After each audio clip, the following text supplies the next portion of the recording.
So the Atlanta Chiefs launched in 1967. It was the first professional soccer team in Atlanta. It was really all about introducing soccer into this part of the country. There hadn't been organized soccer in Atlanta since back in the 20s. I think the first Chiefs were integral in setting not just the environment in Atlanta, but the environment in the U.S. The excitement of it was just as much as the excitement of when the Braves won the World Series or when the Falcons go to the Super Bowl or when Georgia's in the national championship team. The sense of excitement in the crowd was enormous. The first Atlanta Chiefs 68 championship team certainly paved the way for the later Atlanta Chiefs. They were hugely successful, and I think from that point we had momentum. I think the foundation of what they have here today was partly because of the clubs before. It's always smart to appreciate people who are pioneers in something and realize that somebody had to start, everything that turned out big. So it's really important to remember the Atlanta Chiefs because as successful as Atlanta United has been, it wasn't truly an overnight success because the Chiefs in the early days and in the second version as well planted so many seeds that are now at the right time to bloom. And I don't think Atlanta United would have had as much success as quickly if the Chiefs hadn't planted all of those seeds all that time ago. Welcome to Good Seats Still Available, a curious little podcast devoted to exploring what used to be in professional sports. Here's your host, Tim Hanlon. Hey there, what is going on, everybody? How you doing? It's your pal Tim Hanlon, that is, reporting for duty. Yes, once again, we are here to delight you with more excursions into what used to be in professional sports. We like to call it Good Seats Still Available, and I welcome you back to the fold. And let's get on with it, shall we? We're back into soccer, and that clip tips it off. That's from 2018, Atlanta United, one of the most successful franchises in Major League Soccer, just right out of the gate, and continues to be so. Regular sold-out crowds at Mercedes-Benz Stadium, 70-plus thousand fans. I mean, hard to believe. I think most people who have been followers of soccer and sports in this country would never have imagined just how out-of-the-box successful Atlanta United would be, a soccer team of all things in the heart of the South, especially given a relatively, I wouldn't call it meager, but certainly underwhelming existence in the modern day pro games early and often lean years. In particular, I mention a team known as the Atlanta Chiefs, which you soccer scholars out there certainly may remember, were one of the first pro teams when the earliest of days of North American Soccer League was created. In particular, the United Soccer Association and the NPSL, the two leagues that sort of the predecessors of the late 1960s NASL. The Atlanta Chiefs were in that mix. Phil Woosnam, the future commissioner of the North American Soccer League, came out of the Atlanta Chiefs organization and stepped in, if you will, or stepped out of the Chiefs organization to save the league and ultimately become it's for a little while there, at least mammothly successful North American Soccer League as the 70s rolled on. The Chiefs kind of waned in the middle of the decade and became the Apollos and all kinds of other sort of stuff, and then went away and then came back in a reincarnated format in the latter part of the 70s and early 80s. You may remember some of those broadcasts all across the country on the Superstation, Ted Turner's WTBS television. He owned that version of the Chiefs team, reincarnated it all with lots of the logo treatments from the early days, sort of spiffed up for some more modern sort of looks, and boy, gorgeous uniforms, red, white, and blue with stripes across it. The Chief iconography, just classic sort of look and feel for that. And why is that important? Well, in that clip, right, 2018 was sort of a tribute from Atlanta United in its earliest days in the NASL, in MLS, hearkening back to both versions of the Chiefs as foundational seed sowing for what is today inarguably a dynamic success story in the form of the Atlanta United team that exists in Major League Soccer. Why is all that important? Well, I'm glad you asked, because our guest this week, Graham Tutt, was part of and still is very much part of that soccer scene in the Georgia area. But it's a fascinating story of his that just happens to cross into the Atlanta Chiefs story. And that's our sort of little hook this week as we get into a conversation with the wonderful Graham Tutt. If you're a longtime soccer fan, especially of the international game, you will know and perhaps recognize the name Graham Tutt, a standout goalie in the English game during the 1970s with Charlton Athletic. And sadly, you may remember a horrific accident incurred by Mr. Tutt during one of Charlton's games where he essentially crashed into basically a loss of sight and a serious injury to his eye in the manner of gameplay, and it derailed his career. And frankly, as you can imagine, it derailed his psyche for some time as well. But in the indefatigable, I think that's the first time we've used that word on this show after some almost 230 episodes, indefatigable spirit that essentially brought Graham back from the edge into the pro game. Not in England. They pretty much found him to be persona non grata for various reasons, which are sort of odd, I guess, in sort of today's landscape. But as Graham will explain in our conversation, a wonderful one at that, the testimonial game was sort of written up and executed, and then away he went. There was the expectation that he would never truly play again. Well, he proved him wrong for sure. He went to South Africa, of all places, became an all-star goalkeeper there for a couple of seasons back when it was a very hairy time, apartheid and all, and a very sort of how do I describe it? A very rough and tumble emerging South African league, and I'll let him tell you some of the stories. But it's from there that Graham Tutt ultimately made the jump into this white-hot cosmic thing known as the North American Soccer League. But he didn't get there directly, but it was certainly the open gates, if you will, of America and American soccer. He saw a lot of his teammates from both South Africa as well as England making their way to American shores to play this suddenly burgeoning professional game here. Yeah, the North American Soccer League being probably the brightest and hottest wattage, but also this thing called the American Soccer League. And I'll let him explain all of it, but it's a fascinating tale of lots of different stops and a great excuse for us to knock off some of the teams that we've had very little to no understanding of or exposure to. For example, the Columbus Magic of the American Soccer League. If you remember the ASL in some of our previous conversations, the ASL was kind of trying to be, I guess in retrospect, is now sort of considered to be a Division II professional league behind that of the then North American Soccer League. But the ASL, I think, and the owners thereof and within probably fancied themselves as being maybe an alternative top tier league. I'm not sure how far that vision sort of occurred, but it was very, very much out there that the ASL, after a very long and multi-decades long history of being sort of a regional and ethnic kind of heritage league, was trying to kind of shake that off and become somewhat of a similar or parallel success to that of its older brother, this somewhat newcomer of the North American Soccer League.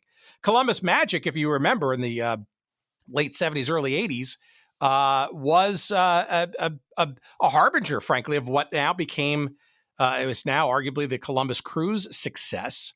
I honestly don't know if the Crew has done any throwbacks to the Columbus Magic, but Franklin County Stadium, they shared it with the Columbus Clippers of AAA baseball fame. And that was Graham's first entree in 1980. That then led to the aforementioned Atlanta Chiefs, both indoor, where, as you know, in some previous conversations, you know, the Atlanta Chiefs actually outdrew their outdoor version. But that was Graham's introduction to the Atlanta Chiefs. Played a handful of games indoors in the 1980 to 81 season, and then a full outdoor season in 81.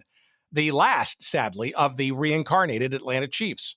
And again, great video out there from various WTBS television broadcasts. Bob Neal on the call, and our old pal Terry Hansen, a previous podcast guest, doing the color commentary and not sort of fully said on broadcasts. He was the general manager of the team, so I don't know how objective he was, but actually he was quite frighteningly objective, despite having shall we say, a vested interest in the outcome. I think they all had a vested interest in the outcome because Turner Broadcasting owned Turner owned it all. But alas, the Atlanta Chiefs' second version didn't last. That didn't, of course, stop Graham Tutt from not only succeeding and doing well on the field and being a big part of the soccer scene in Georgia. He kind of set up roots there and stuck around for another cup of coffee in the American Soccer League the following year, 1982, the Georgia Generals. You remember them? We get into all of that stuff, as well as, if you can believe it, the founding of the indoor soccer team, the American Indoor Soccer Association, then becoming National Professional Soccer League team, known as the Atlanta Attack. If you remember them, they spent a year or so in the Omni, trying to rekindle that sort of early indoor magic of the Chiefs back in the beginning part of the decade. And then through various financial issues of ownership, wound up going to Kansas City, and the Kansas City Attack winning a championship in the NPSL under Keith Tozer. They're a well-known name in indoor soccer circles. Yeah, he was the original coach of the Atlanta Attack before they moved to Kansas City, and they won their first NPSL championship. All kinds of fun little stops, and the amazing comeback story, let's call it that, with Graham Tutt. He, the author of the upcoming book, which is a tremendous read, especially its third major section, which is devoted to all of these American exploits. It's called Never Give Up, the Graham Buster Tutt Story.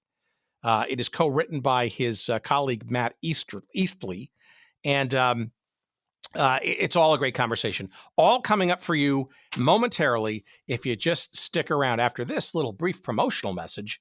Who should we dial up this week? I don't know. Let's see. I'll flip the cards around. I know. How about oldschoolshirts.com? Yeah. Patrick Francois Wilson, a.k.a. PF Wilson, and his pals in Cincinnati. Oldschoolshirts.com. What a great site to gander at and buy some shirts from.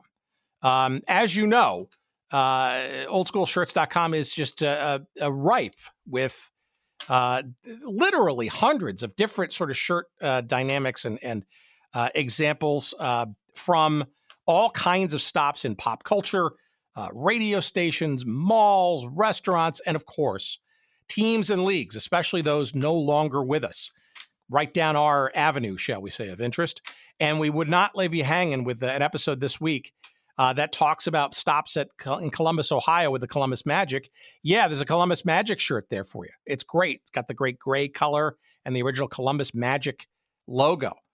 How about the Atlanta Chiefs? There's at least one shirt there with the Atlanta Chiefs logo on there. You can't miss that at oldschoolshirts.com. How about the Atlanta Attack? The aforementioned indoor team of the late 80s, early 90s that absconded for Kansas City and became the Kansas City Attack. Well, both versions of those shirts are available for you too, as well, at oldschoolshirts.com. And tons and tons and tons of other great stuff. There's absolutely something. You can search by city. You can search by pop culture category. It's all there for you. And of course, we would not leave you hanging without a promo code to save you some bucks. And of course, that promo code for you is Good Seats. I believe it's one word. Try it as one word. I think that'll be, if it doesn't work, then try two words. But Good Seats, regardless, that's the promo code. And you will enjoy, courtesy of us and our pal PF, 10% off all of your purchases. And why not buy them early and often? Why not? At oldschoolshirts.com, promo code Good Seats, 10% off all of your purchases. Trust me, you will not be disappointed. If you've been looking for an excuse to finally go there, now's the time, because there's just great stuff there. There's new stuff all the time.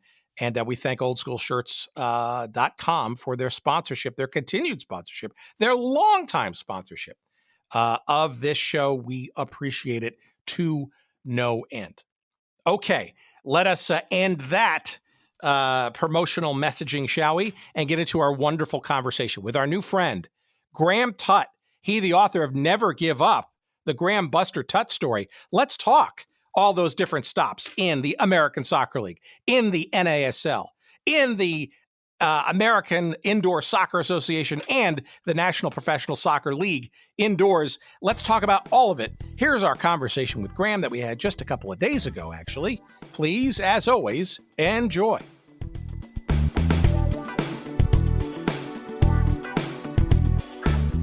When I first got the outreach from your press people for the book, I was frankly not. I didn't think it would sort of fit our little genre, which, as you know by now, is sort of oddly focused on teams and leagues and events and those kinds of things that aren't around anymore for whatever reasons in the U.S., North America, and that kind of stuff. And I'd known peripherally as a longtime soccer fan, of the world game and stuff, of your story prior to coming to the United States and the tragic nature of it and all. But it wasn't until I got to your book's third major section that I realized, oh my God, there's a wealth of stories and teams you may want to who have forgotten, but fit perfectly for our little show here. And I'm hoping you're willing to talk about some of those, warts and all.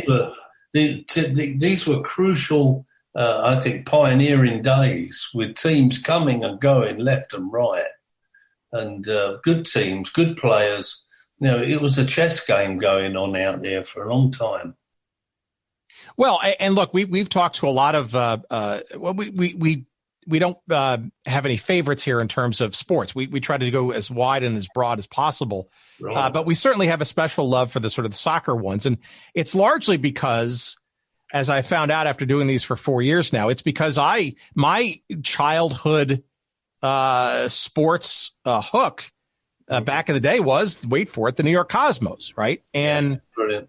And only over time do you realize just how sort of exquisite a moment in time that was. But it's your my childhood, and then of course the fascination with, okay, well, where did the Chiefs go? They were here last year. Yeah, right. What? Yeah. and the sort of painful, story of being a fan of the pro game in the United States is just, you kind of get used to it, right? Well, at that time when the Chiefs folded, it was really sad because we were right on the cusp of making some great strides. Indoor soccer was averaging about 9,000 indoors. Outdoors, we were lagging, probably 6,500, 7,000, but we played in the wrong place at the Fulton County Stadium. So we needed to play in a smaller facility, which we did, and packed it for 15,000. So it was the potential was there. Unfortunately, the ownership disappeared on us. All right. Well, we'll get into that part of the story for sure, because we've had Terry Hansen on this show, who you may remember from. Fantastic. So, right. And we'll get to the Chiefs. Let's just, I hate to sort of condense it, because the book is great, and it tells you a lot about sort of, frankly, your whole essence, frankly, right, which is made in your career in England and all of that. And I don't want to give that short shrift, but as you can imagine, our audience is really interested in sort of what's happened in the States and stuff. But maybe for our audience who's unfamiliar with the world game, shall we say, and or your story, and I think it's a little synopsis of sort of your story playing in England, your cup of coffee, if you will, in South Africa. Mm-hmm. And then I really want to start to get into how you even discovered and why even bother coming to the United States, where the future wasn't necessarily guaranteed at all, right? Well, I heard one of our players in South Africa, Steve Wigley, he came over here and played for Tampa and Cosmos. Absolutely. Steve Wigley, a well-known and a star player in the league, for sure. Well, we played on the same team in South Africa, and he was telling me a lot of good things about America and the opportunities that were out here, and that there were some super players that were in the prime of their seasons, and why not come out and visit? And I'm an Elvis fan, so I wanted to see Graceland. So it fit. Yeah. Well, yeah, and there was also a team in Memphis for a couple of years, too. You know, I wonder if you even contemplated that or even knew about the Rogues for a couple of years. Yeah, Memphis Rogues. Kyle Rote Jr. was their top man and super guy. And he was the face of soccer back then, in those early pioneer days. He was the guy who went to the schools and did the clinics and led by example. Fantastic guy. We had a tremendous conversation with him about 3 years ago. He just on and on and on about and pioneering, right? So, and we'll get into some of that. But let me. All right. So your original, I guess, before we sort of get to that, when you were playing in England, when you were playing in South Africa, and there's a whole sort of litany of reasons and sort of the trajectory of your career. How much did you know about the pro game in the United States, if at all? Like, was this Cosmos thing leaking in over there? Was this, I get the sense it was a very big railway, shall we say, or airway to England, because there were a lot of players that were coming, especially from England, to the NASL. Yeah, well, as the BBC One, they did a special on American soccer in the NASL, and the amount of great players, Johan Cruyff, Gerd Müller, Pelé, of course, Franz Beckenbauer, super players that came over here.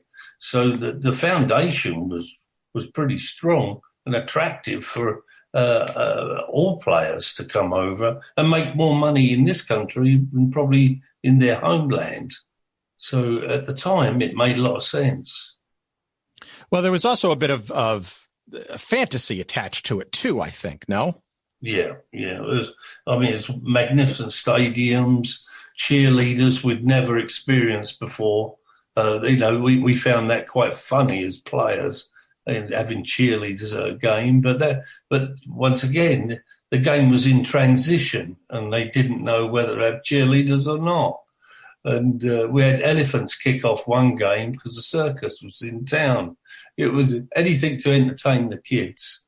That was where we were at. 2 or 3 soccer clinics a week in the schools or youth programs in the area.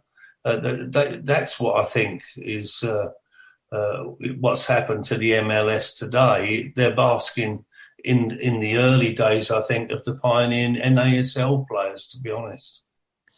Well, all right, before we sort of dig deep into that, I just wonder if you ever imagined being able to sort of be in this seemingly fantastical North American soccer league when arguably the British game was sort of in a, I won't call it a fallow period, but certainly was more dour, I guess, by comparison, and a bit more conservative and or whatever. And the bright lights and the shininess and all that. Yeah. It wasn't attractive with the thugs going crazy. But given your tragic play there that sort of really put a detour into your career. I mean, you might want to sort of, for our audience who's uninitiated, kind of maybe just sort of speak about that part. Because I just wonder, given the severity of your injury and the prognosis, I wonder if you even imagined that you would not only get a chance to play again, but let alone in the brighter, sunnier shores of the United States. That's right. And that's the title of the book, Never Give Up. And there was times, there was very dark times. I got to go into detail, I got kicked in the face in a game at Sunderland, playing for Charlton Athletic, and damaged my eye to the extent of I got permanent double vision. So I had to retrain. It was like learning to write with your other hand. I had to retrain myself to move my head more than my eyes and not to rely on my peripheral vision. So it took me a few years to work that out. So I had to learn the tough way here and there. And that's in the book as regards you feel pretty lost out there when you feel not in control of your game anymore. Because I was seeing 2 soccer balls come at me and sometimes I'd pick the wrong one. How do you, mentally corral yourself and then dig deep within? I mean, I would argue that not everybody has the constitution to come back from that kind of an injury and with positivity focused towards getting back to play? I mean, it's I can imagine lesser souls kind of just truly antagonistic to your title, truly give up, right, and not pursue it. I'm just curious as to what was within you to say, look, I'm gonna not only gonna make it back, but I'm gonna also continue to go on and do well and star in the game again. I've got to give my mum and dad credit for that. My parents, they went through World War II and being bombed out of our house where I was born in 3 times. The roof was blown off, and we our soccer field, our Wembley as such, was a cleared off bomb site when we were kids. So it was rough and tough stuff in the early days. And you learnt how to jump out of a tackle sometimes because there was no referee. Well, sure. I can only imagine. But was the move to South Africa really? Was it that the English game was not sort of receptive to or giving you as many chances coming back, and you look for another place to play? Or when you have an injury like mine, you have a testimonial, and the Charlton club gave me a great testimonial. It was a goalkeepers 11. All the top goalkeepers in London participated. Pat Jennings, Bob Wilson, Jimmy Rimmer of Arsenal. Anyway, and it was a wonderful evening, and I got the receipts from that game, the money from that game. And also they give you some insurance money, which is a bit of a joke. I think it was like £700, and but they paid you that way. And when you got paid out, you're not allowed to come back in the league because you will not be insured by any club. So it was unfortunate I couldn't play in England again, but I could. When I was in South Africa, it was pure by chance that we were on vacation, and I heard that they needed a goalkeeper in Pretoria. So I called the coach, and his name was Roy Matthews, who used to play at Charlton, who I knew. And he said to me, come up here and show your stuff to the head coach, Kai Johansson.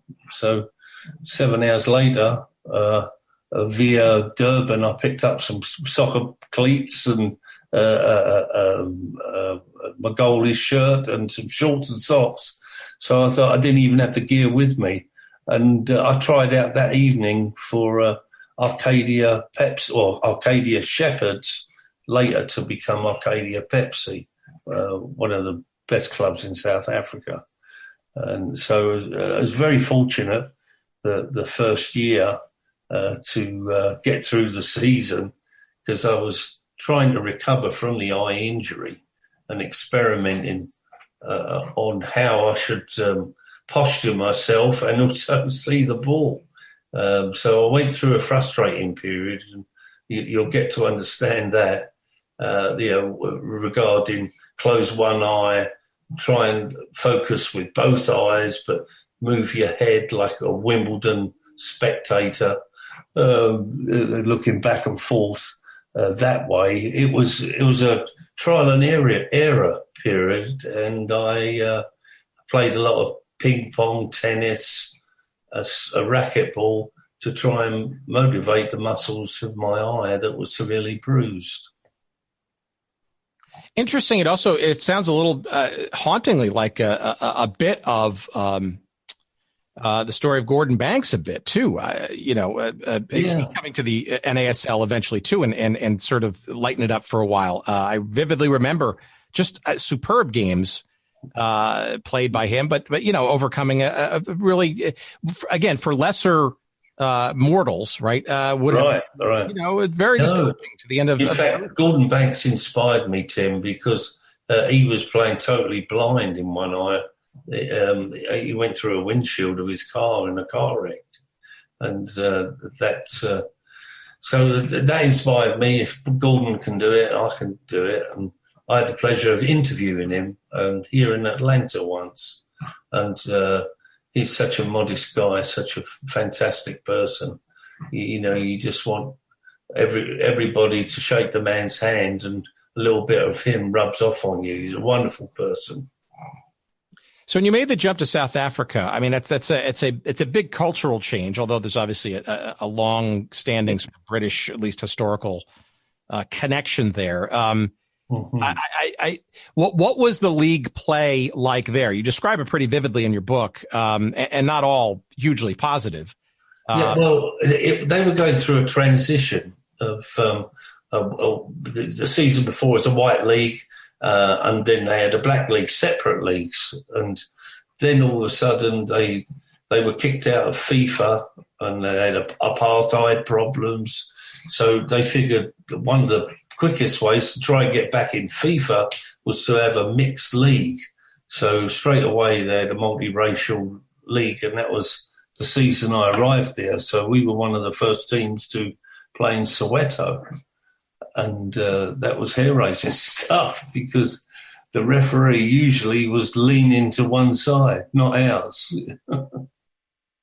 So that must have been, I mean, more than something, right? I mean, I don't know. I wonder, was the move more placating and cynical, or was there nobility towards it? Obviously, apartheid was very much. I think looking back, as players, we were John Wayne. We were crazy, because we put our lives on the line in several occasions. As you'll read, there was some horrendous stuff going on with fans. When their team wasn't winning, they took it pretty personal. And so we were involved in a few riots. And I don't want to go into too much detail, but Windhoek is a place that I'll never forget, because there was a witch doctor that came out and danced in front of me. And that in itself, that was a shock. That don't happen in London. Well, but interestingly, however, you're getting a chance to play at a relatively top level again, so that there had to be a positive to that, right? Because you're rehabilitating a career, just happens to be in a wild scenario, in a situation to do so. Yeah. It was. I really felt this time round it meant so much to me. It was quite an emotional trip, just playing in a practice game when I was trying out for Arcadia in Pretoria, thinking that I hadn't dived in 7, 8, 9 months. And for a goalkeeper to dive, Tim, is a wonderful feeling. We call it flying. You fly for a split second in the air, and so a lot of decisions are made, whether you catch it, punch it, push it round the post, and the excitement of the crowd and the noise of the crowd. Once you get that taste, you really do miss it. And that's what was coming back to me, and it was wonderful. Well, in some respects, that has to be a gift, or a gift again received, right? I've heard goalkeepers are a special breed, right? That's putting it mildly. Different. I like to say we're different. You got to take on a lot of responsibility, and it's water off a duck's back. Don't get flustered. Keep your cool. The hotter it gets, the cooler you are. And that it's a mentality to the game as well. You can't get flustered or bent out of shape. Well, it's also interesting too, I guess, in retrospect, that you're rehabilitating your career and your play and your zone, if you will, your love of the game and your comfort with flying again. Right. Almost in perhaps such a contentious and rough and tumble kind of league environment. In some respects, it's almost the best thing that could have happened to you in terms of kind of stepping up, right? You didn't have a choice, kind of, per se. Right. Yeah, it was some rough and tumble games, but there were some really good players, and a lot of individual players, especially. There was quite magic, and the overall level of play was quite underrated by many. Until they got there and played themselves. All right. Well, let's set the table as to then sort of the glint in your eye of North America. At what point in your when you're playing? I mean, you describe again some pretty horrific and scary incidents. Right. I doubt it was one specific thing, or maybe it was. But at what point did you kind of just become convinced that I can't stay here much longer in this country, given why North America? There was 2 instances that right at the end that turned me to wanting to come to the States. And first one was when a screwdriver got thrown at me, and it dug in the ground about 4 feet, 5 feet from my right foot. And I thought that could have gone in my back, the back of my neck, could have hit me anywhere. So that wasn't that was, to me, was a sign of the future. Get the heck out. And then there was a stick that had been sharpened, a bamboo stick, really, and it bounced off my shoulder, and that could have been nasty, a jab in the arm. And as I was running up the players' entrance after a game, or exit after a game. So you remember those things and you go, I don't know. I think I want to check out the States. And a lot of South African players were coming over here and playing for Tampa Bay Rowdies and Cosmos. And old teammate of mine, Mike Flanagan, was playing for the New England T-Men. And so there was a lot of decent players playing, and I wanted to be part of that again. Your original interest was kind of focused on Vancouver, right? The Whitecaps. Was that kind of the first sort of team that you were kind of sort of circling around, right? Yeah. The coach called us, and I remember him from England. He coached at Plymouth Argyle. Tony Waiters, was a great guy. And they was having trouble with their goalkeeper. In fact, he ended up, Bruce Grobler, going to Liverpool. He just left. And after an NASL Soccer Bowl title, a game that I was at, by the way, and being a fan of the longest game ever and arguably the greatest game ever played, where the Whitecaps defeated the mighty Cosmos in the semifinals. And fantastic. Yeah, that was Vancouver really put on the map, and they were really high on the hog at that point. That was the sterling team. Yeah. Well, I thought I was going to sign for them because they had, such a selection of players. But we played on AstroTurf, and I didn't like AstroTurf to start off with. And when I was there, it was iced over the field, so it was difficult to practice. A guy slid into me and broke my finger. Everything about the place was not right. I just didn't feel it was a good fit for us. So Tony and I shook hands, and we said, good luck to you, and went our separate ways.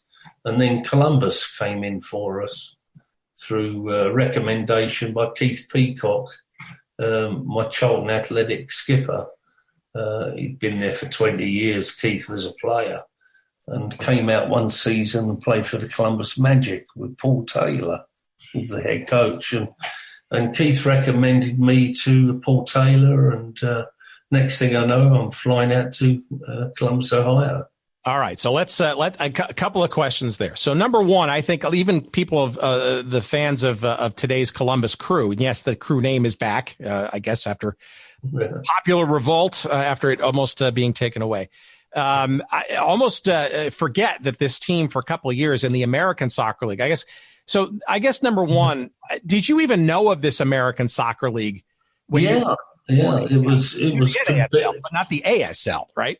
Yeah, look, it was very competitive. I mean, Rodney Marsh was coaching a team in New York, New York United. Bill Williams was Sacramento Gold. There was some very good coaches in the ASL, decent players. And I think they were trying to rival the NASL, but they couldn't when Pelé come on the scene. Yeah, the American Soccer League, we've talked about it on a number of levels and conversations and stuff. It has a long history, decades prior to this period of time. But as the NASL started to get enormously successful, Cosmos at the lead of the pack of that, there was this desire to sort of be somewhat similarly competitive. But, the ASL though, not nearly as much media coverage, right? Certainly smaller markets. Yeah. How much did you know of Columbus, Ohio as a place to even be?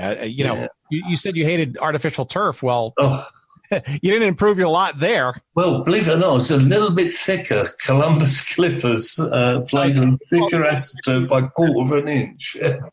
But you're right, it was miserable stuff to play on. Yeah.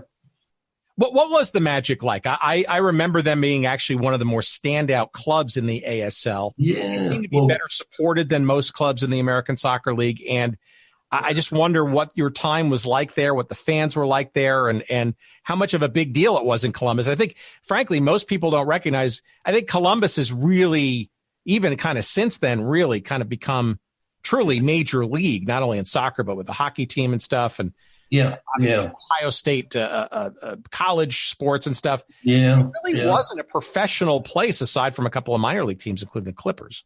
Absolutely. Yeah, I think, well, I know this for a fact.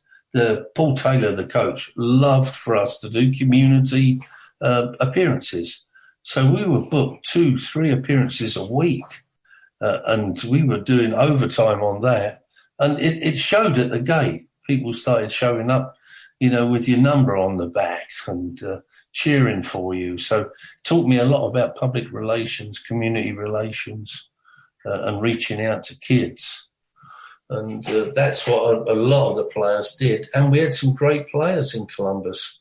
It was definitely the forerunner for the Crew down the road. Do you remember what the ASL was like? We'll come back to the ASL because obviously you have a spell to the NASL in a minute. But it does seem to me around that time, 1979, 1980, 81, even, and obviously in the later years of the ASL, that travel was especially sort of interesting, shall we say. I mean, you had teams like in Columbus and the Indy Daredevils and New York Eagles, the New York Apollo, and then the Sacramento World, LA Skyhawk. I mean, it wasn't sort of geographically kind of well thought out, it seems. No, it was a total nightmare, and that was the downfall, I think, of the ASL and probably the NASL.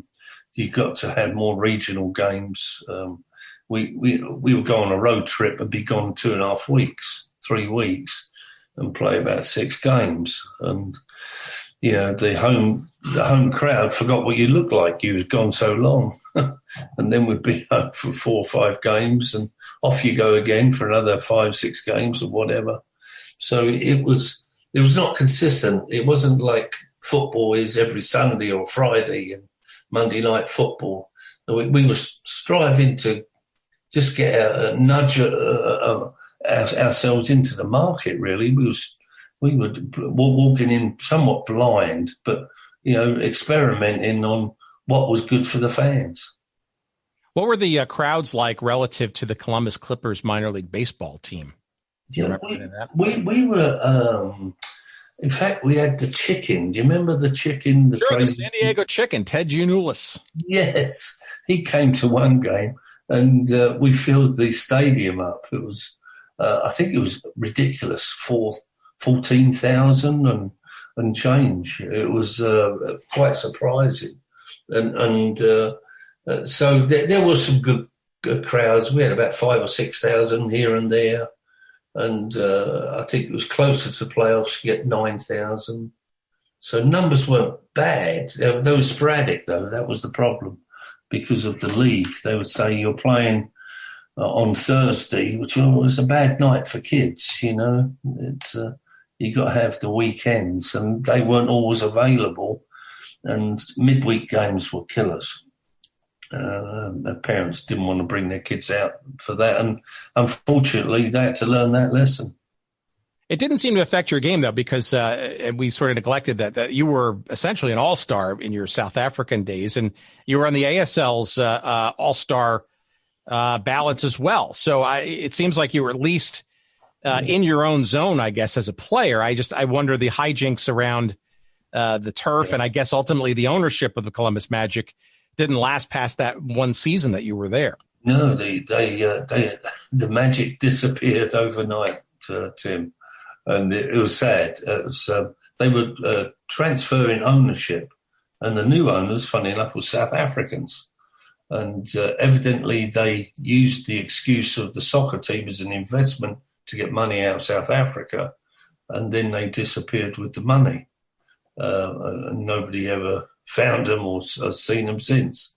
So there was no ownership and bills didn't get paid. And I had a knock on my door and said that the rent hadn't been paid in 2 months of the apartment and my car hadn't been paid for a month. And it was sad, because we had a nucleus of a very good team.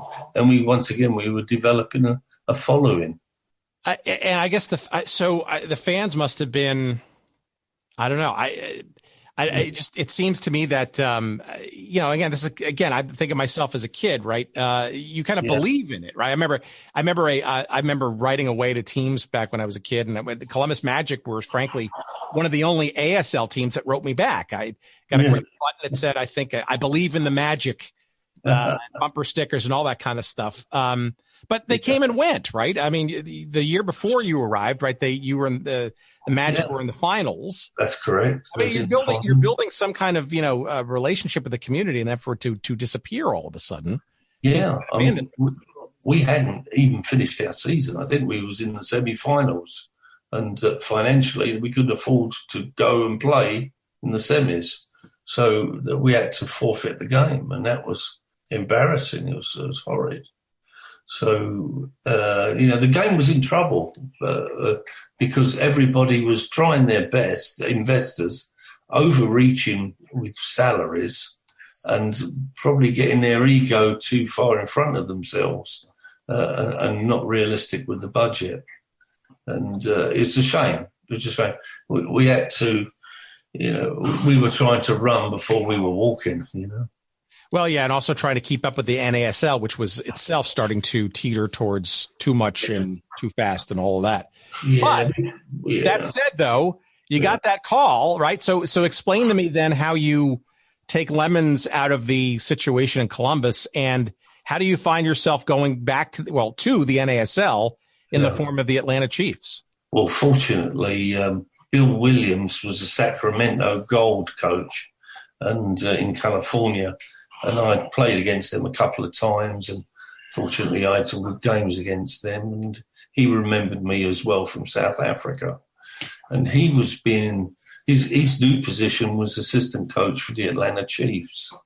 So he recommended Dave Chadwick, the head coach, recommended Chaddy to him, and it worked out great. I fell in love with Atlanta, and Dave Chadwick was first class and never looked back. It was in the December of 1980, this is. So this is interesting time because I think most people who have followed your career and remember the NASL remember the league and its fits and starts with this indoor soccer thing, right? Which ironically they were the kind of semi-creators of even before the MISL, because there were these little Hawk sock tournaments back in the early 70s and you're right, and all that kind of stuff, right? But you didn't even, your entree into the Atlanta Chiefs world of Ted Turner and the like was actually the indoor game before even playing a game outdoors, right? Yeah, I'm too big to be an indoor goalkeeper. 6'4", you're too gangly out there, and I knew you'd get a lot of injuries. No, Dave Chadwick wanted me for the outdoor, and Lou Cioffi was the indoor goalkeeper. But I played 7 indoor games, and one in particular will always stick out. In Detroit, we were playing Detroit Express, and on the other side, the Detroit Pistons, I think they're called the NBA basketball team, were playing the Lakers, I believe. So there was a basketball game going on one side of the arena and an indoor soccer game going on the other. And it looked like there was more fans watching our games than watching the basketball back then. So it was growing. It was certainly growing in numbers. A couple of memories of that. Detroit in particular, but the NBA generally was not doing very well around that time. So that certainly had something to do with it. Yeah. So when we post this episode, we'll have a photo on our website at goodseatsstillavailable.com, as well as in our social media, that I vividly remember. It's one of my sort of more cherished visual memories of the NASL and the indoors. If you can imagine, you may have seen this. If you haven't, I'll send it to you after our chat. Right. The actual field. I mean, you're talking about the Pontiac Silverdome, which itself is a gigantic, indoor outdoor facility, if you will, right? Indoor in that it's, can house, NFL football games and the like. But you're talking about partition, and then there's literally like this indoor soccer kind of pitch, literally in the midst of the bigger outdoor field, which is it's sort of an odd sort of place in many respects. The Express playing their outdoor games at Pontiac Silverdome and their indoor games at Pontiac Silverdome. That's exactly right. Form is just it's such an oddity, but it was the NASL after all. Yeah, it was an experience playing in that game, and then a few months or a year or so later for the Georgia Generals, I played for them, and the last game was against the Detroit Express. Funny enough, up front we had so many injured players, we had to put our backup goalkeeper in, and I played up front. Should have scored. Well, it would have been revenge for a story we'll talk about in a few minutes, right? But I don't want to tease it too further. But interestingly, though, if I remember correctly, in our conversation with Terry Hansen, he remembers that Mr. Turner in particular, but the overall operations, that the indoor game seemed to do better with the fans there in terms of attendance and passion, if you will, than the outdoor game did. When did you sort of pick up on that, or were you just too eger to play come the outdoor season? No, this was fairly obvious at the gates, and the atmosphere, of course, at the Omni, 9,000 can make a quite a decent noise. And we had two gates of 11,000 something and another two gates of 13,000 out of like 15 games. So if we had more weekend games, we would have been even more successful. So I think they dropped the ball. And when Ted Turner walked away from the deal, a lot of people felt, or I'm assumed, that they couldn't compete as an owner. If Ted Turner can't make it work, I can't make it work. So it poisoned the water for many years, I think. How was the outdoor season? It was probably, by most accounts, I think, of the modern era of the Chiefs, that being that owned by Ted Turner. Yeah. Not only, sadly, and you probably didn't, I'll ask you as to when you sort of realized it was going to be their last season, but it was actually one of the best seasons on the field that you guys had for the last couple of years. We was division champions indoors and division champions outdoors. Yeah. And that's, we're talking about Tampa Bay Rowdies, Fort Lauderdale Strikers, and the Jacksonville team who moved down from New England. So we were playing against Gerd Muller and, wonderful players for the Tampa Bay team, especially Frank Worthington's one of their top players. But overall, we had a hard-working team, and I think that proved to be successful with us because we won the division championship indoors and outdoors. What was it like playing at Atlanta Fulton County Stadium? It must have been cavernous on most nights. Sometimes I felt like counting the crowd and adding a few more to what I counted because it was painful. It was you could get, when we played New York Cosmos, I think it was about 13,000 or 13,000 in a 55,000 seat stadium. It looks pretty diluted, and it was just the wrong venue. We should have played at DeKalb Memorial Stadium, which held about 14,000. That would have been ideal. Yeah, it's also interesting too because growing up, I remember the WTBS Superstation back when cable was sort of in its infancy, and a handful of cities would sort of pump out their programming on a sort of a nationalized basis. And the Chiefs, were a regular part of the WTBS television lineup. Obviously, the Atlanta Braves were a big part of that, and the other teams too. But it was kind of a joy to watch. I think arguably, along with the Cosmos, probably the most professionally produced local NASL broadcasts. Yes. But it was a little depressing, though, to see some of these crowds. But I will say this. Your uniforms were probably easily in the top 5 of all time of the NASL. Is that right? You like those? Oh, yeah. The red, white, and blue and the stripe, the white. I thought it was fantastic. Yeah, it was all American, that's for sure. And, it was a shame. There was a lot of razzmatazz going on with the game. But I think all the bones were there for it to be successful. And the NASL... they folded too quickly. I think there was 5 teams folded in 82, 83, and that was the deck of cards then. Nobody wanted to be in the league. When did you know that the Chiefs were foundering and sort of losing interest from the Turner ownership group? And more maybe generally, when did you kind of sort of see the cracks in the NASL, or was that a little harder to detect? Oh, that was obvious really from 1981. Funny enough, it was my birthday that I got August 27th, 1981. That was the date that I heard the inkling that they was going to close the doors, which they did the next day or two. And the Atlanta Journal-Constitution newspaper had an arrow going down. It was the first time they put us on the front page, which was sad. They could have helped us a bit back then. But the media, a lot of them was focused towards baseball, the Hawks and the Falcons.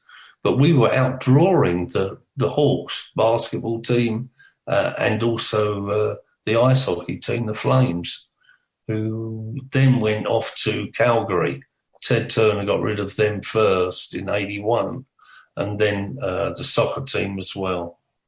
Yeah, interesting. And also, obviously, this is an economic downturn in the United States as well, discretionary income and a lot of sort of forces that, and we've gotten into a lot of that in the NASL. But I get the sense, though, that, and you go into it fairly deeply in the book, that the die was cast. I think you kind of fell in love with the Atlanta area, and I kind of wanted to stick around and set down roots regardless of whether the Chiefs were going to stick around or not. Now, I wonder, did you kind of think that maybe that would be maybe the end of your professional career with the dissipation of that team, or did you hope that maybe something else would come up?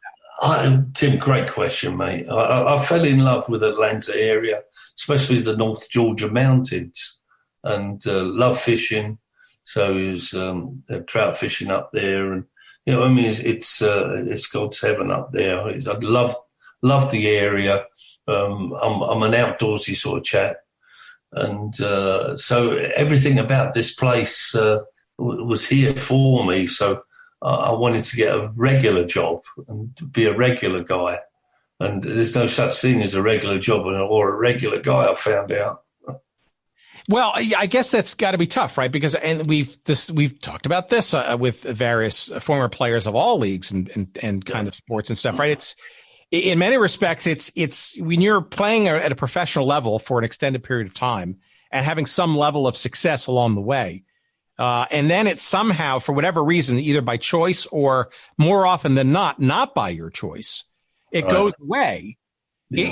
It's work and the psyche, right, just generally tends to be, there's pride and purpose there, right? But for a pro athlete, that's got to be doubly hard and a shock, because you start to question, do you have skills and or applicability to other things? Well, and you've never really done anything else, right? Yeah, that's one of the reasons, Tim, I wrote this book, because you're taught the correct skills and you don't know it, of dedication. You got to show up on time. You got to do your best. You got to be courageous. You got to face facts. You got to encourage people. You like to be encouraged yourself. You find a lot about yourself, when you play a pro, any sport.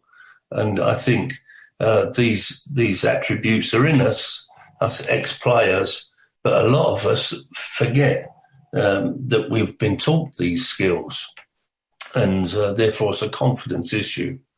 And so that was one of the reasons I wrote the book, mate. I wanted them to understand if they've got injured through, if they've got make a comeback through an injury, there is other options. You can do other things. Think about your dedication and what you've done to be successful so far, and take it again, take it another mile. All right, explain to me then the seemingly magic, no pun, arrival of this Georgia Generals situation, where you were doing other things though in the interim, right? Not knowing that this Generals franchise in the ASL was starting up, right? Yeah. Well, tell us what you were doing or trying to do while that opportunity didn't even present itself until later. Well, it was a family time. It was the end of the Chiefs season, and the Chiefs had folded. So I decided, and I had a house I'd bought here as well in Conyers. So I decided I just wanted to go home, see my sister. And she'd gone through a very tough time with her husband leaving her, and she had 4 kids. So she needed a lot of help. So it was family time. And I focused on her.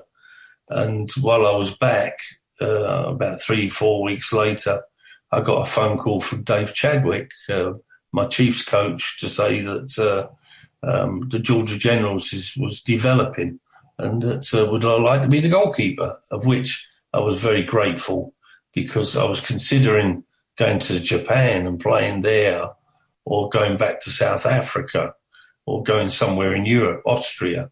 Oh, so you were still thinking about a couple more rounds of the pro game and leaving the area, huh? Not so much. Yeah. I had some offers and I just didn't want to go. Yeah. And I thought this is where I'm happy. So I had to, think about how I could make money, a living, out of something I love, and that was soccer. I found out fairly quickly. A friend of mine he offered me a job at a car dealership, being a public relations car sales guy. And that didn't last long. I think it was about 3 weeks. I had to contact the local college and ask them if I could do soccer camps for them, for their kids in the area. And they accepted it, and we had 600-700 kids that first summer, way back in 1983. So it was really exciting times. It was, talk about pioneering.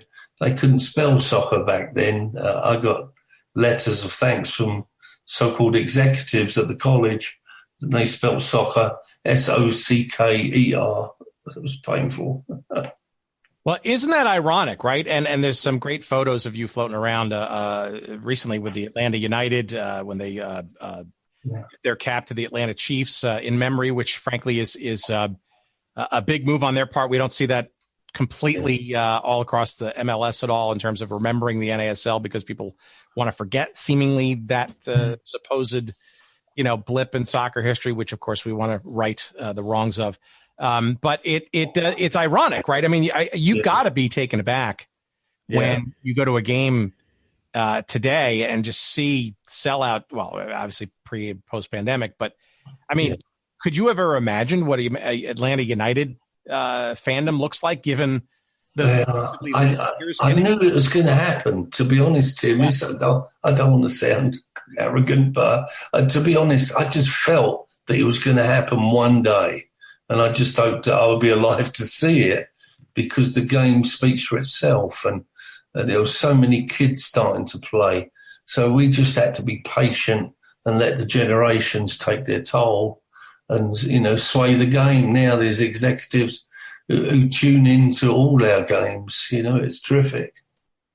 Well, we've had some really great conversations, especially with former pro players in the United States. I remember distinctly, for example, our conversation with Paul Child. You had a couple of, I think you shared a team or two along the way, or at least some games, certainly. Yeah, wonderful player. But pioneering, right? I hear that word over and over again, and I think maybe at the time you just sort of realized it was just part of the deal to go around and be part of the community. And I remember in his case, it was they would play indoor games in the Cow Palace in San Francisco, and they would be the ones putting the wire up before the game. Yeah. Or lining the fields or whatever it might be, right? So, right. But that pays off, right? It's almost like sowing seeds and watching those flowers and shrubbery grow eventually. Yeah. Well, you mentioned Paul Child. What a terrific guy. When I bought my house in Conyers, he was the first person around to help me and his wife unload the truck and help me vacuum, clean up. He understood what life was all about as a teammate as well as a pro player, and led by example. And he was the third highest goal scorer in the league of the NASL. And I think he came over here when he was about 18 years old from Birmingham. So he got off to a great start with San Jose, I believe. All right, before we walk up the Chiefs for a second, I can't pass over the footnote in NASL history that you were part of. I know this is probably more painful than anything in your life story, but you don't have to do this, Tim. I know I don't, but I YouTube, the internet doesn't forget these things. I remember vividly, and I'm sorry to bring it up, right? But there was an amazing moment in NASL history where, you set it up. Sorry. Go ahead. Go on. Keep going. All right. So this was a game, I guess it was in 1981 against, this was Jim Brown, a relatively, I guess, Jim Brown, not the Jim Brown of NFL fame, but he was the Washington Diplomats goalkeeper at the time. That's correct. And I guess the game was at Fulton County. Yeah. Correct. Okay. And I guess it was a rainy night, shall we say? Windy, very windy night. Okay. Tornadic weather. Okay, and this is also now back in the time when not every game was televised. That we're all sort of right. Thank God. Embarrassment of riches today, right? But unfortunately for you, there was somebody either with the team or somebody who was recording the game on home film or something, home video. That's right. So what happened? Well, what happened? Johan Cruyff was playing for Washington Diplomats, and just before this goal was scored against me, one of our defenders went into a sliding tackle on Cruyff and basically took him out of the game. And he, there was a big groove in the dirt about 5 yards outside the 18-yard box. So please remember that. That's the first thing. In golf we call that a divot, right? A divot. It was a huge divot, probably 3 foot long, and probably about 3-4 inches deep. It was a slide tackle, crunch tackle, really, that happened, and that was the remnants, the shrapnel. After Don Drakey hit their star striker. Well, the next thing was I noticed before the game the flags were blowing all over the place, and usually they blow in one direction. And because it was a circular stadium, when it got really windy, the wind would whip, in a circular fashion. So I thought that could be a problem, which I obviously found out.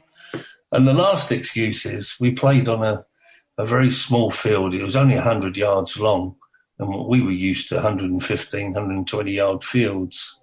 And it was like playing on a postage stamp in comparison. Plus, we also had the Braves baseball footprint. That didn't help either. Yeah. It's Jim got the ball. It was just before half time, and he kicked it straight out of his hands.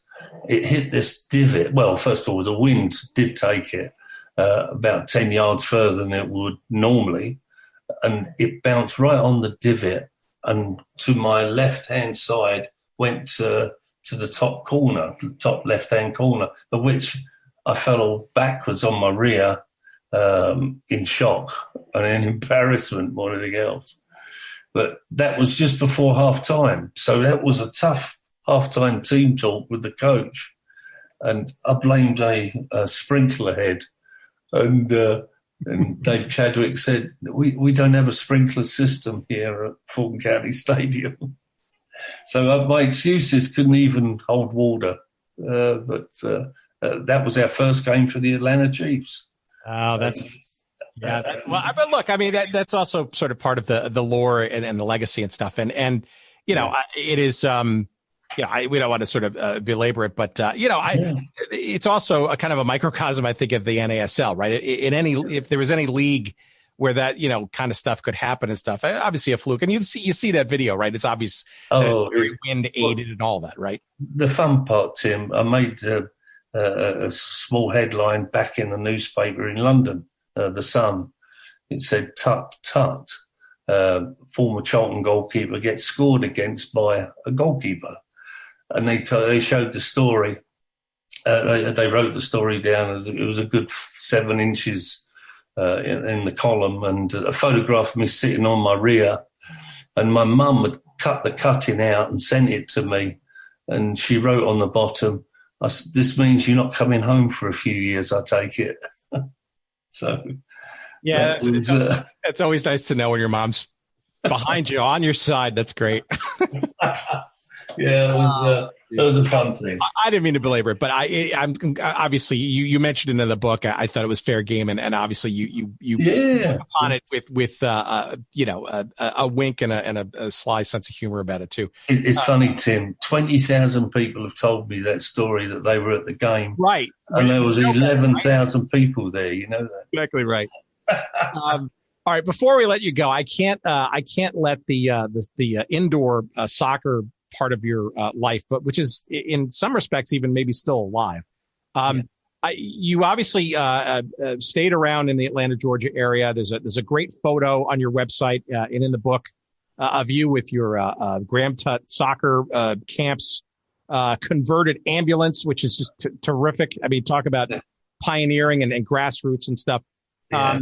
But so tell me the story of this Atlanta Attack indoor soccer situation in the latter part of the 80s. This is back at the time when the MISL was kind of waning, and this newly named National Professional Soccer League, the second sort of incarnation of that, the NPSL, which had been actually previously known as the AISA, which was sort of a second tier kind of feeder league, at least envisioned for the MISL. But the NPSL was really starting to actually gain sort of equal footing, if you will, with the MISL. Correct. Maybe some of the circumstances around that, because you kind of got hooked on the idea to maybe be part of a team, or maybe even bring a team into the NPSL in Atlanta. Yeah, I believe that there's a tremendous opportunity, and this is really far out in many respects and very different. But I believe indoor soccer 6-a-side, we can play with 3 men and 3 women on each team. And that would, I think, revolutionise the fan support.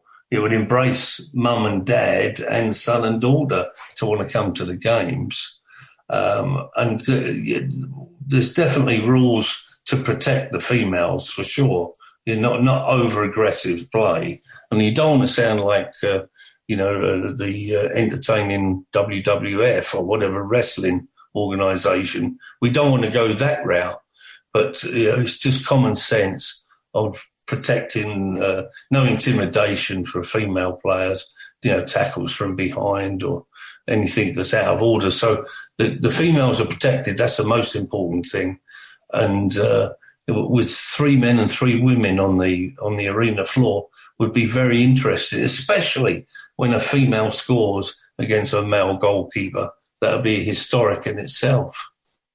Well, this clearly the quality of play is, and the women's game in the United States has done far better on the international stage than the males have, right? So actually,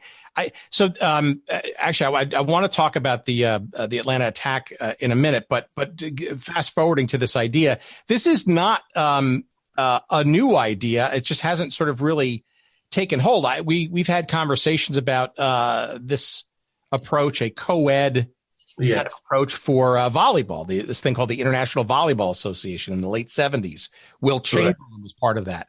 And it was mixed teams. World Team Tennis, probably the original sort of ideation of that back in the early part of the 70s, where it would be male versus male, female versus female, and then there would be, integrated doubles matches and the like. And yet they were all on the same team, both male and female. And there is absolutely a opportunity for that, and you would think in soccer, especially too, given especially how well the women's game is done in this country relative to that of the males.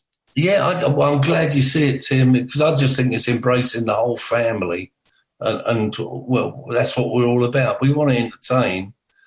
You've got to have entertainment. Indoor soccer does entertain. It's 13, 15 goals a game roughly, so and bunches of saves. So it's forever. There's forever action. That's what we love about it. Well, tell me about the Atlanta attack in 1989, and then I want to get to the ideas that continue to sort of. I really want to get more into sort of where this idea about perhaps this co-ed indoor thing might lead, because it's interesting. We're recording this literally a couple of days ago. The currently existing major league, I guess, of indoor soccer, and I'm giving that charitably, is called the Major Arena Soccer League, that just announced. Three major names to their sort of senior directorial board. JP Dellacamera, a former guest on this show, Shep Messing, an indoor and outdoor soccer legend, and Keith Tozer, who is a part of this story, right? Because he was the guy who was the first coach in Atlanta for the attack. Yeah, he was the guy we first hired, and he did a fantastic job. And he went to Milwaukee from the Atlanta attack. And Kansas City attack. They won the championship the first year they were outside Atlanta. So we had put a nucleus of a very good soccer team together that second season, to say that won in their first season in Kansas. So that spoke for itself. And Keith, magnificent coach, great pioneer, always out there doing soccer clinics. So I wish them well.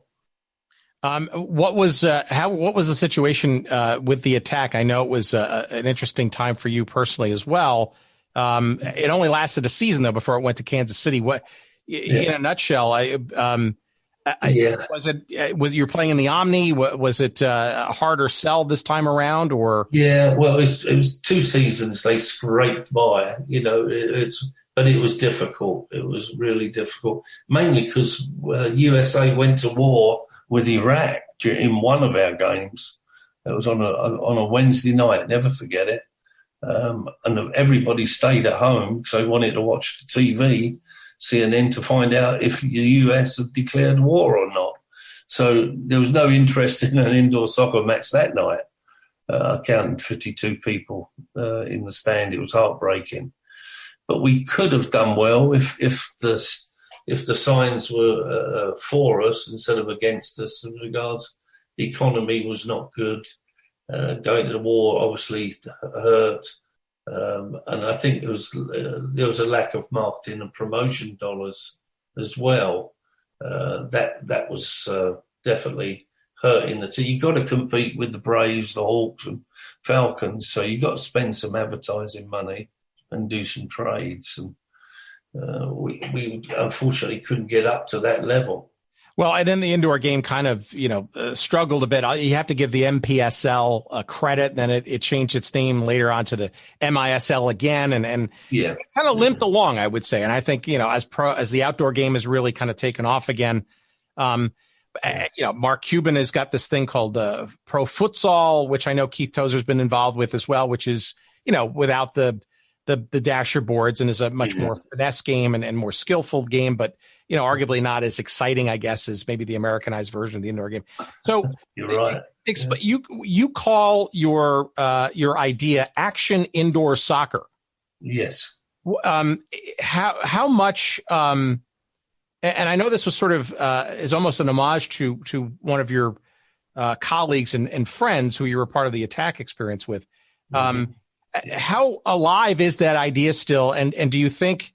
I guess I just like to hear your thoughts about where the indoor game could be again, given now MLS's success. But is there room for it at a true top tier level? Maybe with your format, maybe with this new injection of top names into the MASL. I mean, can we ever get back to the days of the original Major Indoor Soccer League when, 18,000 fans were packing the Checker Dome in St. Louis? Yeah, absolutely. It can happen again. Totally believe it. And it will happen again. It's just a question of time and putting egos to the side and getting these leagues to work together. I believe it's got to have 36 teams of 6 groups of 6 teams. So that way it's regionalised, so not so much travelling that, is so costly. And so play regional first and then have some playoffs over a 2-weekend period and make it short and sweet. But more importantly, introduce the co-ed game to the American public. I think I had an indoor soccer facility for 5 years, and our most popular league was the co-ed league. I called it the Rec League, and I spelled it WRECK, Rec League. And the kids loved to watch their parents play. So it was a bit of a comedy in some respect. But also we had a competitive level. We had 4 or 5 divisions. And it proved to me that co-ed indoor soccer can survive and be successful. It's just a question, you got to launch it with, I think, 36 teams with a bang. And that way, no nancy-pansy stuff with 12 teams or 16 teams. You got to make it worthwhile and spread across America. It's a really interesting idea. And again, the co-ed nature of it is, again, not necessarily a new idea, but one that certainly has a lot of, from a promotional perspective, it's interesting. From a competitive perspective, it's interesting. From an equality of opportunity. I mean, Lord knows there are so many talented female athletes and in all sports, and there's not a whole lot of professional places for them to go, although that is improving quite a bit. Right. The NWSL only has a decent handful of teams, right? So, there's no shortage, I think, of quality players on both sides of the ball. I don't know. It seems like a very compelling idea. I wonder how and where you can. When do you get to take it to the next level beyond the idea stage? Right. It's a question now of signing up as many teams as I possibly can, and I've got 6 cities interested. And in all fairness to them, I cannot commit to them until I'm at 36 teams. So that's what I'm hanging on to. And there's talk with Shark Tank. If we can get these investors together, say 30, 31, 32 investors from all these cities, maybe Shark Tank will give us an opportunity to present our investors and to be an investor themselves. So Mr. Wonderful can have his picture on the front of a soccer shirt. Well, it's interesting. Mark Cuban has been sort of linked to this pro futsal thing, which was announced like 5 years ago, and nothing has happened with it. Right. But it's also interesting too, Graham. There's even since the attack and since, right, there's been sort of a boom, if you will, a construction boom in, I would say, smaller indoor facilities, right? 5,000-10,000 seaters that, are much more appropriate, perhaps. It's almost like, I would say, soccer specific for indoor soccer, right? But for the minor league hockey thing and the smaller concert set and that kind of stuff, right? And arguably where most of the MASL now plays most of their games are sort of in the smaller, let's call them secondary sized arenas with better economics, right? So it's, you get 4,000 to a game and it's almost full versus, Right. Well, one of the best arenas, example, is the Gwinnett Arena. Yes. It's 12 miles outside Atlanta. It holds 11,200. Perfect example. Probably about 5,500 fills the bottom tier. So if you get 5,000, the place is jumping.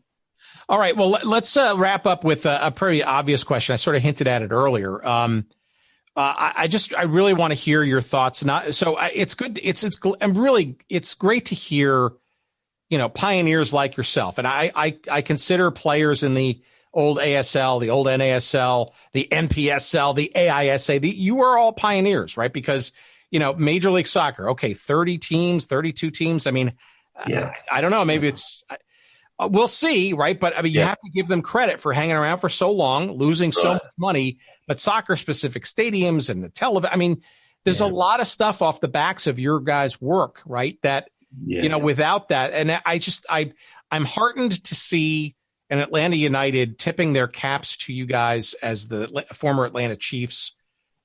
There's not a lot of that in Major League Soccer. I mean, there's the Timbers and the Whitecaps and some of the old names that are sort of rehabbed and stuff, but there's a lot of blind spots with MLS in terms of remembering or embracing a lot of the stuff from the old NASL or ASL for that matter. And to me, that's kind of surprising. And I wonder if that ultimately is a good thing for the league going forward to not remember some of these.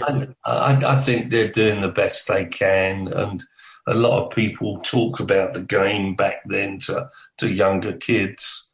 So it gets passed down, and no doubt the stories get bigger and better.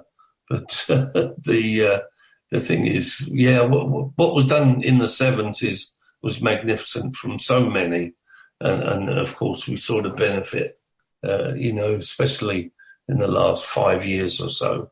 It's just been outstanding.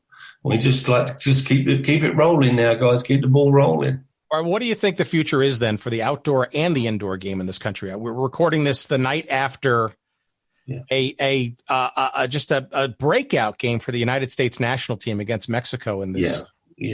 Well, first of all, the US, congratulations, good stuff. What a game against the arch rivals, right? Yeah, it's now we got to keep it going. It's just the game's not about one game. It's proven itself time and time again. And we've gone to the dance and we've failed somewhat. We can do it, and I think the experience now is certainly more so now than ever. And with a bunch of young lads, great things can happen. As proven with the Busby Babes back in Manchester in the 1950s. You get special groups of people and kids together. Things can happen. So, and it looks like they've got some magic going. Do you feel a sense of pride a bit when you go to a United game that you were absolutely all part of that, really, that story? Yeah, I often wonder, how many kids have gone to a soccer clinic by an old pro that's in the stadium. It makes you wonder, or have influenced a child to want to play soccer, and a turning point in their life. And there's a lot of good stories out there. Well, and to know that you were part of them, either indirectly or even directly, perhaps with their parents and whatnot, that's got to be something special. Well, you like to think that, Tim. You like to think that it was a special time. You had to be a pioneer. You had to be brave, and just had to keep going and believing in the game. And it's arrived. That's for sure.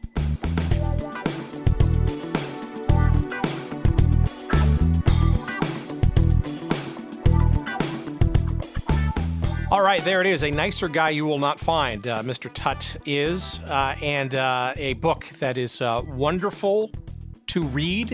It has its moments of tragedy, but certainly its uplifting stories from that point onward. I think our American fans in particular will enjoy the third section of the book, where Graham goes into all of those American exploits and then some. And it's a wonderful read. The book again is called Never Give Up: The Graham Buster Tutt Story, and it is available, depending on when you're listening to this, either in pre-order fashion. If you're listening to this as we drop this in mid-June, I believe the book firmly and finally comes out in earnest in the middle of July, although that might creep up a little bit. If you're listening to this show after the 15th, say, of July, it's available now, and what the hell are you waiting for? Regardless, either way, go early and often to your favorite bookseller, online or otherwise, and get yourself a copy. We, of course, love you to go to our website at goodseatsstillavailable.com and search up this episode with Graham Tutt and find the convenient link to our pals at Amazon to get your either pre-order or current order and give us a few shekels of love by doing so. We appreciate that. And let's see, if you'd like to see some great photos from the book and from the collection of Graham Tutts, you can go to his website. It's GrahamBusterTutt.com. Yes, I'll spell it for you. Graham is spelled Graham. Buster, Buster. Tutt, Tutt. GrahamBusterTutt.com. And great photos there. Some never before seen by yours truly, who considers himself an NASL, an American Soccer League, an Indoor Soccer League sleuth, and some great contributions to the interwebs there on that site as well. Let's see. Our thanks not only to Graham, but to you, the fine listener, as well as our pal Jerry Payne, who each and every week crafts this assemblage of pieces that we give to him each week and makes some semblance of an episode. And we appreciate his efforts. Of course, Jerry Payne, audio excellence. And let's see, you want to follow us on social media? Please do so. We're on Twitter at Good Seats Still. You'll find us on Instagram at Good Seats Still Available. You'll find us on Facebook as well at Good Seats Still Available. Our website, of course, is goodseatsstillavailable.com. There you will find links and all kinds of other gadgetry for all of our episodes, both to date as well as to come. If you want to introduce a friend of yours to the show without them having to fully subscribe on their favorite podcast app, that's a good place to go. They can kind of sample the wares and see the imagery there and kind of sample a little poo-poo platter, if you will, of all of our 200 and whatever episodes. And hopefully they'll get hooked just like yourself. Let's see. Email, of course, you can send us email at hello@goodseatsstillavailable.com. Would you like to, in addition, get our weekly email newsletter? Well, by all means, go to our website, search up, I don't know what tab it's on. I should remember it by now, but you'll find it there and just your name and your email address, and boom, you will be on the list for that as well. I can't think of anything else, but I do appreciate your listening thus far, he says, and I hope you have a great week. We'll look forward to seeing you next week with God knows what, but appreciate it to no end, and take care of yourselves, everybody. Stay safe and enjoy the beginnings of summer. All right, see ya. Bye.